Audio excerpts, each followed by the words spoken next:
నువ్వెవర్రా? వాడు ఏమన్నాడో విన్నావుగా? వాడు అన్న దాంట్లో తప్పే ఉంది. ఎవరి పని వాడు చూసుకుంటే చాలు. అలా అయితే నేను ఎప్పుడో కుట్టుండాలి కదరా. నాన్న వద్దు నాన్న. అయినా నా కొడుకును కొట్టే హక్కు నీకెక్కడుందిరా? నీ గురించి ఆలోచించి ఆలోచించి నాన్న త్వరగా వెళ్ళిపోయారు తెలుసా? ఆ తర్వాత నాన్న పెట్టుకున్న షాప్ నేనే నీకు ఇచ్చాను. దాంతోనే నువ్వు బతుకుతున్నావు. అలాంటి నువ్వు నా కొడుకుని తక్కువ చేసి మాట్లాడతావా?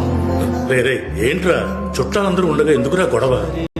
అలాగా చెప్పాలనుకున్న దాన్ని అప్పుడే చెప్పేయాలి. చుట్టూ ఎంతమంది ఉన్నా సరే చెప్పేయాలి. అదే కదా ఇంతకు ముందు మీరు నాతో చెప్పారు. అందుకే ఇది ఇప్పుడు చెప్తేనే కరెక్ట్ గా ఉంటుంది. నలుగురు ముందు చెప్తేనే వీడికి బుద్ధి వస్తుంది. ఉద్యోగం సద్యోగం లేకుండా బేవర్స్గా తిరుగుతున్నాడు. వీడికి సపోర్ట్ చేస్తున్నావు. నీకు సిగ్గుగా రానంట్రా? నాన్న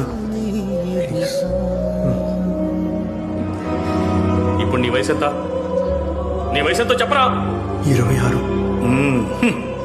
వీడి వయసులో మీరేం చేస్తుండేవారు? ఏమీ చేసేవారు కాదు. సిగ్గు గురించి మాట్లాడారు కదా. కోళికోడ్లో పక్కింట్లో ఒక అమ్మాయితో మిమ్మల్ని చూసి కట్టి పడేసినప్పుడు ఆ రోజు మన నాన్న పడిన బాధలో 1000వ వంతు కూడా వీడి వల్ల నేను ఎప్పుడు అనుభవించలేదు.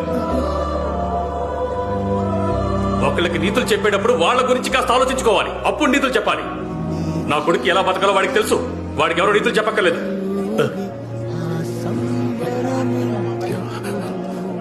పోరా.